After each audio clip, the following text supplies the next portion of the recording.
suppose I should mention, since it usually comes right about this time in the service, that well, the bad news is that we can't be together today. The good news is that we don't ask for an offering.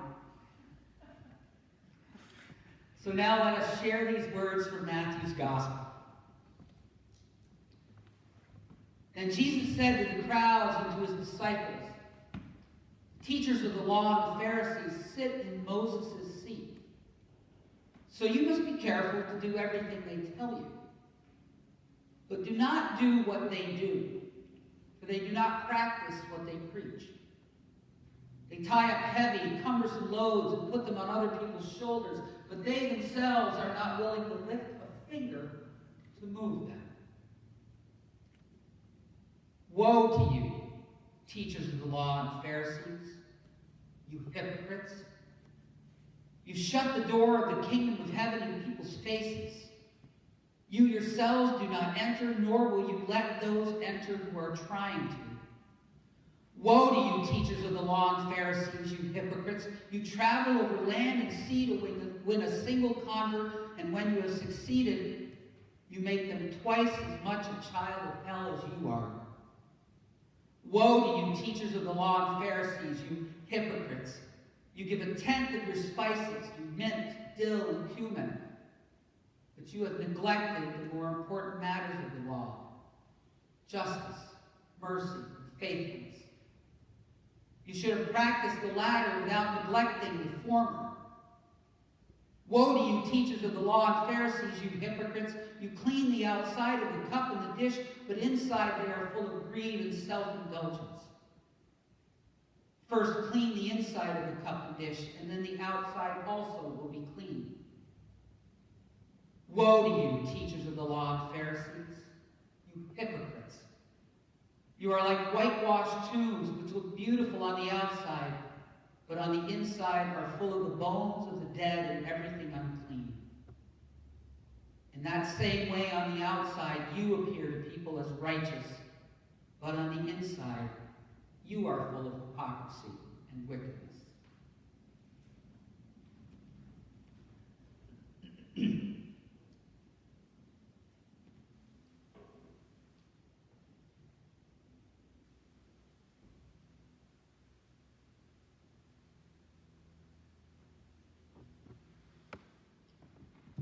Well, aren't you glad you tuned in for that scripture passage? Yikes! Yikes. You know all those portraits that we are used to of sweet, serene-looking Jesus gazing reverently up into the heavens? This ain't that guy. This guy is a character that I like to refer to as not-so-nice Jesus. Not-so-nice Jesus.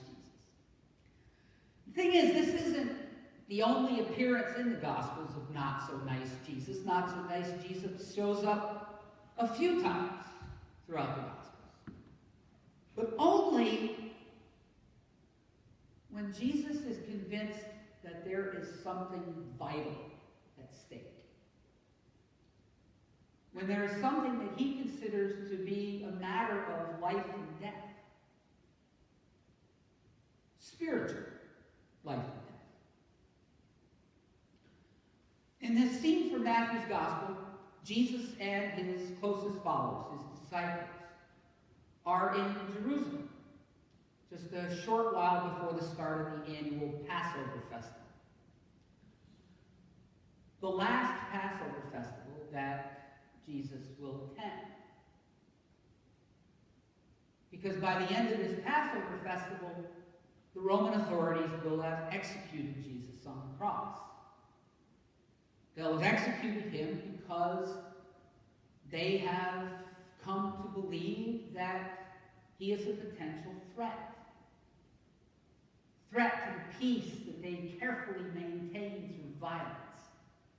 They've come to believe that he is a potential threat to the peace in that he might lead some type of disturbance, maybe even an uprising during that Passover festival, and so he's got to go. The thing is, Jesus knows that. He's well aware of the fact that the path that he is on could very well end up on a cross. That it likely will end up on a cross. But he is a person of integrity. He is a person of spiritual integrity. He has been given an assignment, a mission from God. And he will carry that out no matter what. But because of that, he also knows that time is now of the essence. And not just for him, it is of the essence to his disciples. Because now more than ever, Jesus needs to make sure that they fully understand what exactly it is that he needs from them after he's gone. And what he doesn't need from them. Do not be like them, Jesus says to his disciples in the crowd. Do not be like the teachers of the law and the Pharisees. The teachers of the law, a group of people who in other places throughout the Gospels are referred to as the scribes. The teachers of the Jewish religious law, the hundreds of rules and regulations and rituals that we are told in Exodus and Leviticus and Deuteronomy that God gives to Moses to hand down to the people as they prepare to enter their new homeland after God has delivered them from captivity in ancient Egypt. The scribes, the teachers of the law, the religious law. That's where that reference Jesus makes to them sitting on the seat of Moses comes from. And then the Pharisees. Pharisees, a group within ancient Judaism in the time of Jesus who insisted on the strictest possible interpretation and observation of those religious laws. Jesus says to his disciples and the crowd, don't be like them. Do what they say, do what they teach, because the law matters. The law has its place. But don't be like them. Because they tie up heavy loads, cumbersome loads, and place them on people's backs, but don't lift a finger to do anything to help them. In other words, they have made the religious law a burden on people. They have oppressed people with it, instead of treating it the way God intended it to be, as a means, as a vehicle for bringing us individually and together closer to God and closer to each other. They have come to treat the law as their God and not God, focusing so much on the letter of the law that they have missed the Spirit. They have forgotten the Spirit, what God really wants from us, lives rooted in and committed to justice and mercy and faithfulness. And so woe to them, Jesus says. Well, actually it says woe to you, because it's not just the disciples and the crowd that are within hearing distance of Jesus. Some of those very same scribes and Pharisees are there too. So Jesus turns his attention to them. Woe to you, he says. Because you refuse to enter the kingdom of heaven, and at the same time you won't let anybody else in either. In other words, this insistence on such strict observation and interpretation of the law, the letter of the law over the spirit of the law, has kept you from entering the kingdom of heaven yourself. The kingdom of heaven, a phrase in Matthew's gospel and the gospels in general, which means our entering into union with God and God's ways. You won't go in yourselves, and by making the law a burden instead of a means, you won't let anybody else in either. Woe to you, he says to the scribes and the Pharisees, Because you'll go to the ends of the earth to promote our spiritual path, but as soon as somebody shows any interest in it, decides they want to follow it, you burn their God-given spirit in hell because of the example that you set.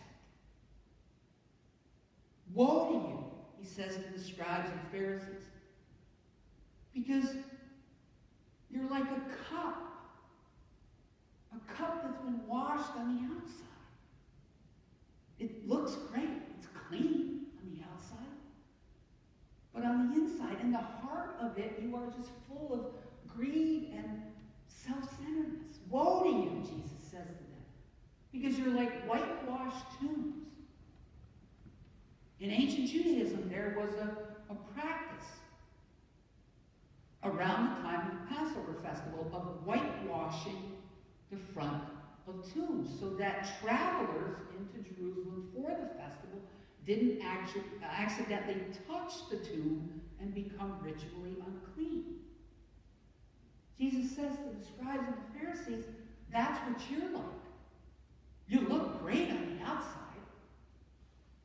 You look great in appearance in terms of how you do things, but on the inside, you're just dead on the inside spiritually. So woe to you. Woe to you because you practice what Alan Jones, the retired dean of Grace Episcopal Church in San Francisco, called terrorist spirituality. Or what Jesus calls here, spiritual hypocrisy. Hypocrisy. Derives from a Greek word. It means to act, to pretend, to wear a mask. Don't practice spiritual hypocrisy, Jesus says. Instead, practice its opposite. Integrity. Spiritual integrity. Like the kind Jesus had. Integrity, word means wholeness or soundness. Practice spiritual soundness. Be solid spiritually. Well, what does that look like? What does spiritual integrity consist of? Or in the framework of this scene from Matthew's Gospel, what is it that Jesus is saying the scribes and Pharisees don't do, don't engage in, that they should be? Well, there's several things, but three in particular that I want to focus on. The first thing, spiritual integrity requires truth-telling. Requires telling the truth. Jesus is critical of the scribes and Pharisees because they misrepresent the truth of what matters most to God. That they represent the rules and the regulations and the rituals as the heart of spirituality, when God says, no, it is living lives of justice and mercy and faithfulness. Truth-telling. Spiritual integrity also requires that we avoid unnecessary or inappropriate blame. Jesus calls out the scribes and Pharisees for blaming the people for not being able to strictly observe all of those laws the way that the scribes and Pharisees think that they should. They blame the people for something that they cannot possibly do, that they have nothing to be blamed for, along with the fact that those things are not the heart of what God is looking for anyway. Unnecessary, inappropriate blame. And then the third thing that spiritual integrity willingness to lift others' burdens, not make them heavier, not make them worse. Jesus calls out the scribes and the Pharisees for tying up heavy, cumbersome loads and placing them on people's shoulders and not lifting a finger to help them. For expecting them to do all of these things, to meet all of these standards, but doing nothing at all to help them do those things. Truth-telling, avoiding blame, and lifting others' burdens. Spiritual integrity. The sad irony in this is that it wouldn't be long before Jesus' followers, his closest followers, would forget that lesson. See, the not-so-nice Jesus that we're presented with here is only partly true. The reality is that, yes, Jesus did have differences of opinion. He did come into conflict with the scribes and the Pharisees at times over what he saw as their spiritual hypocrisy. But Matthew's gospel was written several decades after Jesus' death.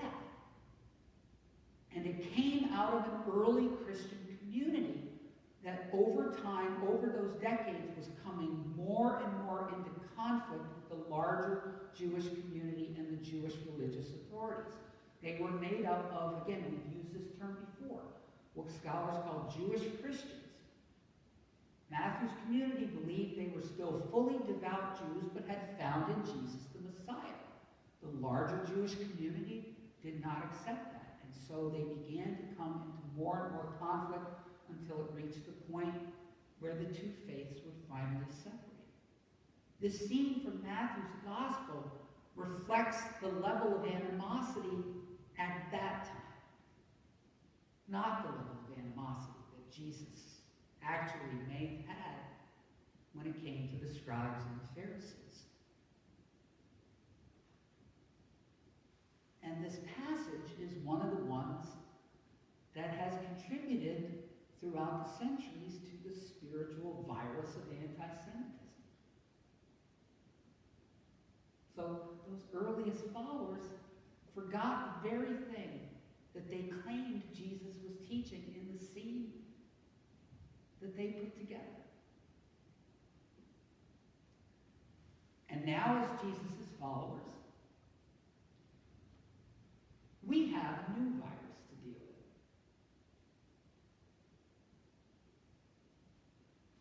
A physical, medical virus, the coronavirus.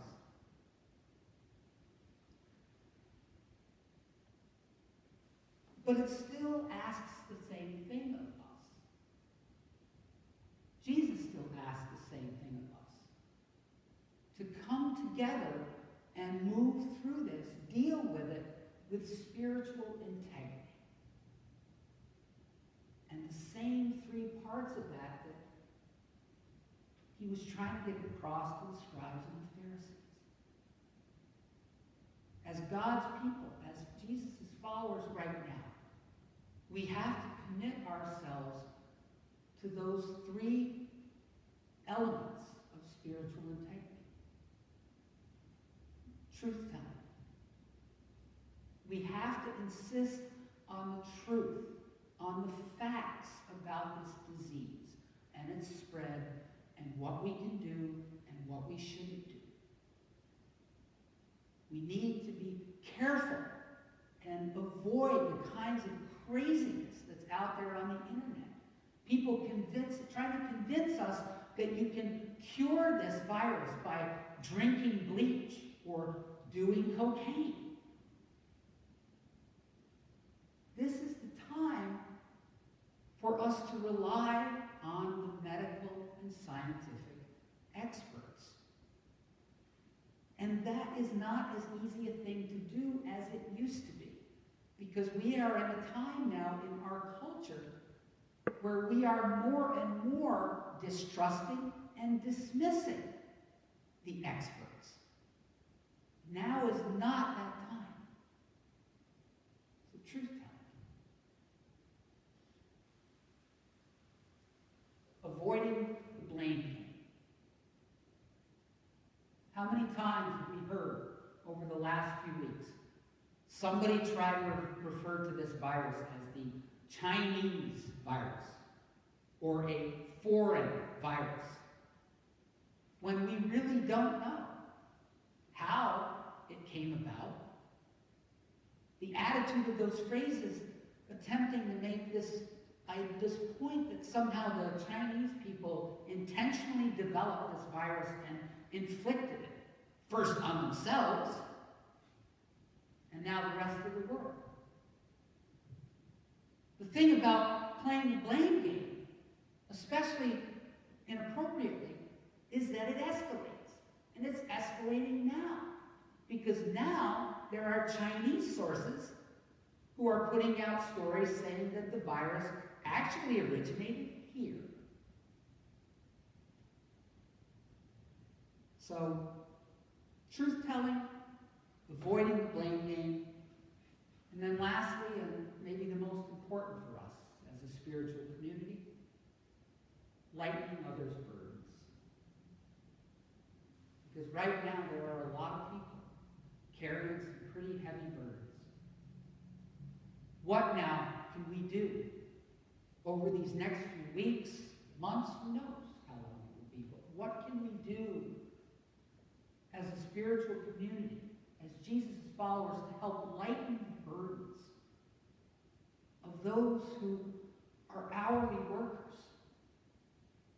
those who don't have paid sick leave, those who struggle to find affordable and available child care, those who have inadequate health insurance coverage,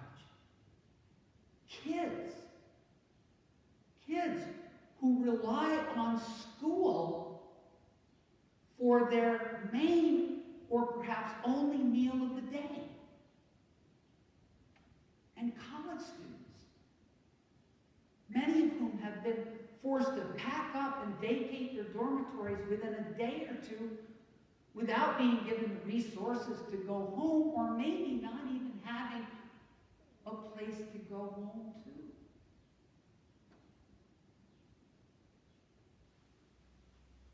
Spiritual integrity in this time of the coronavirus. The medical experts tell us that while it's a really good idea for healthcare workers to wear masks right now, that they're extremely valuable for those people. Masks are, for the most part, of pretty limited value for the rest of us. Well, our spiritual expert, Jesus, tells us that our masks, our hypocrisy, are of even less value to us now, because they prevent us from the integrity that we need. They prevent us from the spiritual integrity that we need to move through this together. That in general, we need to move through, if not, sometimes even prevent the physical and emotional and social and spiritual viruses that are a part of our